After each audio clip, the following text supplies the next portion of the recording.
Okay, welcome to the 5.1 notes. This is a section over what we call antiderivatives. So the first thing I'm going to do in here, when it says antiderivative notes, I want to write that this is the opposite of taking a derivative. So we're going the other way now. So opposite of taking a derivative. Okay, this is probably one of the more important things that we'll be doing in this semester. So I do want you to write here that this is muy importante. And if you don't know what that means very important in Spanish. So muy importante. Okay. So the first thing that I want us to go through is to kind of answer this question and fill this out using the rules that we have for derivatives. So let's go ahead and write the derivative rules for the following functions. And I do want to change this part to the derivative of f prime of x. Okay, so if I were to find the derivative of something just, x to the n using the power rule, then my derivative would be n times x to the n minus 1 power. Okay, if I were to take the derivative of sine of x, that's going to give me cosine of x. The derivative of cosine of x gives me negative sine of x. The derivative of tangent gives me secant squared of x. The derivative of cotangent gives me negative cosecant squared of x. The derivative of secant gives me secant x tangent x. Secant x times tangent x. Okay, the derivative of cosecant gives me negative cosecant of x times cotangent of x. The derivative of e to the x is just e to the x. And then the derivative of the natural log of x is just 1 over x. So these are functions that we know really well. We know the derivatives really well. But we've been going in this direction. Okay, we've been going in this direction all first semester. Okay, second semester, so this is first semester. Second semester, we're going to be going the other way. So in second semester, we're going to go this way. Okay, we're going to go backwards. All right, so we'll be given the derivatives, and we got to find the original function. Okay, so if you know your derivative rules, you just have to think backwards. So let's come up here, and you have these following derivatives. You've got f prime of x is equal to 2x. You've got g prime of x is equal to cosine of x. And in part C, you've got h prime of x is equal to 1 over x plus 2 times e to the 2x. So I'm going to I want you guys to pause the video and try and figure these out on your own. And I will show you the answer here in just a second. All right, so these are the answers that you should get. And you kind of have to ask yourself the question, okay? If I were to take the derivative of some function f, okay, what would I have to start with to get a derivative of 2x? So the answer that you would get for part A is that f of x is equal to x squared. Okay, same thing for part B. Okay, the derivative of what function gives you cosine? So the original function g of x would have to be sine of x. Okay, h of x or part C was a little bit tricky. In order to get the derivative of 1 over x, you had to start off with the natural log of x. Okay, and then to get the derivative of 2e to the 2x, you have to start off with just e to the 2x. Okay, and if you wanted to calculate the derivative here, okay, h prime of x, you just get 1 over x and then plus e to the 2x, but the derivative of e to the 2x, you have to use the chain rule and multiply by the derivative of the inside function 2x, which is just 2. Okay, so those are a little bit tricky, all right? So, but let's think about something for a second.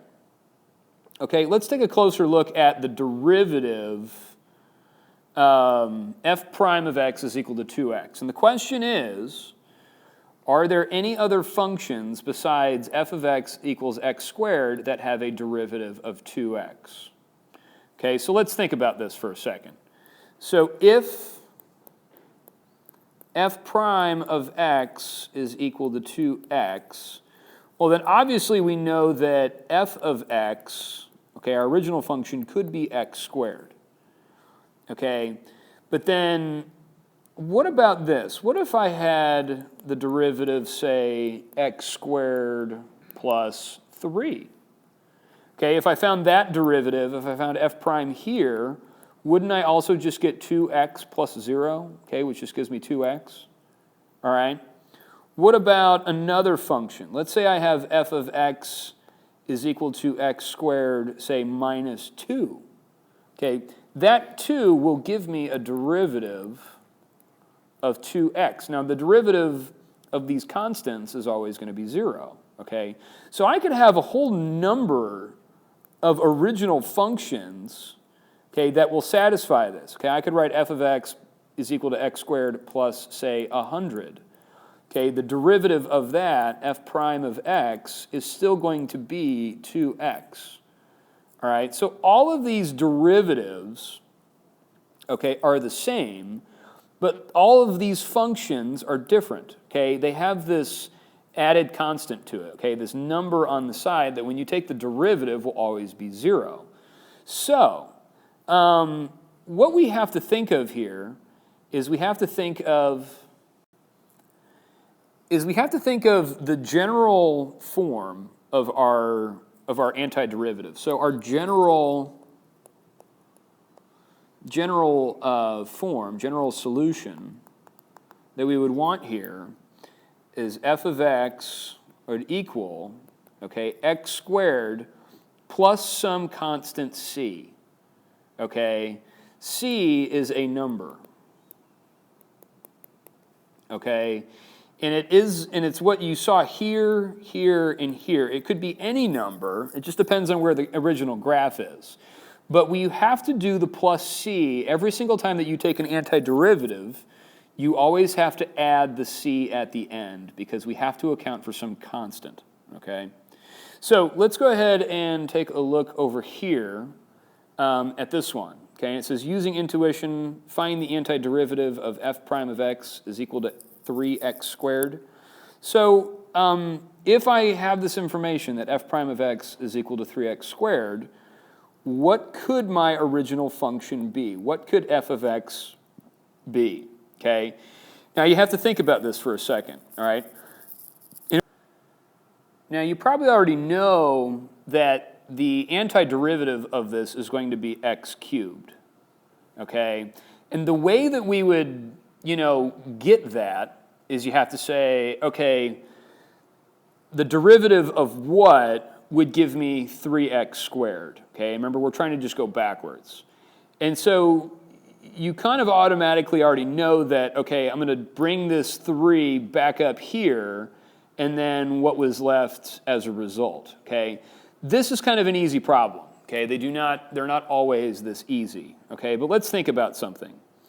If I had that f prime of x was equal to 3x squared, okay, if I wanted to find my original function, okay, then remember that we had to take this 3 here and drop it down and multiply out front, okay? And then we decreased our exponent by 1 to get 2.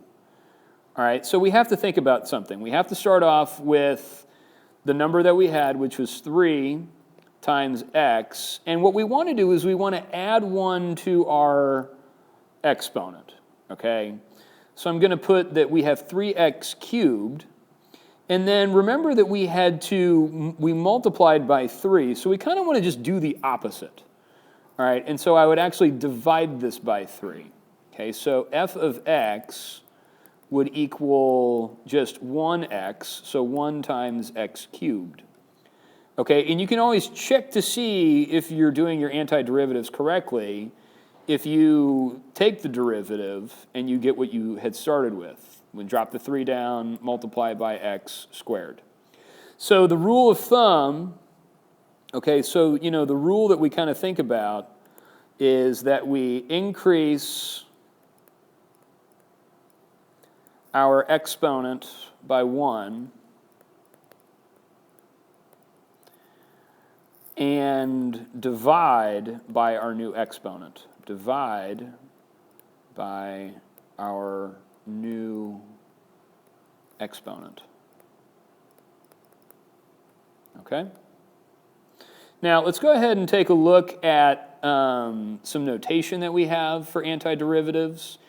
And what we do is we call this the indefinite integral, okay? Let me get it so that we've got a usable space. So I want to introduce a new concept to you guys. I want to, let's just say that we have a function little f of x. So we have a function, okay, little f of x, okay? The antiderivative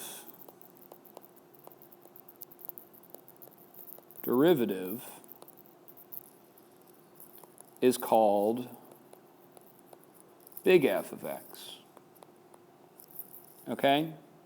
So we kind of have this new thing, okay? What we would do previously, okay, so previously we would do this. We started off with a function, f of x, and when we took derivatives, we just said f prime of x, and if we took that derivative of that, we would get f double prime of x, okay? But now we have this, okay? So previously, that's what we did, and we went in this direction, okay? Now, what we have is we have